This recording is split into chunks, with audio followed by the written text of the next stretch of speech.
"I am sure I speak for my companion as well as myself, Mr. Churchill," replied my friend, "when I say that we would be honoured to provide you with any assistance we can, although you realize that we are both in our 80s, and so any help we can give must be limited." "Quite so, Mr. Holmes," said the Prime Minister, again drawing heavily on his cigar.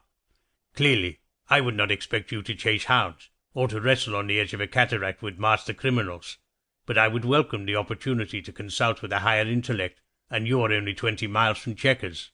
I would like to refer to you at this momentous time, when I feel the hand of history on my shoulder." "Could you perhaps be more specific, Prime Minister, on the areas where I might be able to provide you with assistance?" "With the land battle in France irretrievably lost, the enemy will seek to defeat us in these islands. I do not believe he will attempt a landing here without securing air superiority, so I anticipate that a campaign will be waged against us from the skies. Unless some radical alternative insight has occurred to you, I would ask you to apply your thought to how such an assault might be repulsed when it comes, for come it will."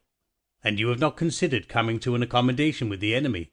"I would refer you to my previous comments on my views of the enemy and the wisdom of seeking an accommodation."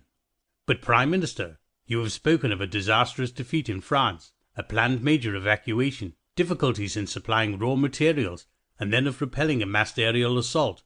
Complete defeat may yet be avoided, an evacuation successfully effected.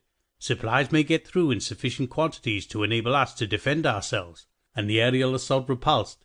But a final victory in this war will not come from any of these. What makes you think that you can lead the country to a settlement that is better than what we might obtain now?" "Events, Mr. Holmes, events. We are at the mercy of them at all times. At this pivotal moment, I see the role of this country and its empire is to provide time for the world's other great powers to come to our aid. If the wheel of fortune turns, the Americans have the money, and the Soviets may be prepared to pay the blood price. The hope that the world may come to their rescue against German aggression did not help the Czechoslovaks in 1938, even though they had a treaty with both the French and Soviets, who were supposed to come to their rescue." "We are not, Mr. Holmes," retorted the Prime Minister, rousing himself at last, "a newly constituted country with a large ethnic German minority." To keep listening to this audiobook, I've left you a link in the description so you can do it, at no cost thanks to Audible's 30-day free trial.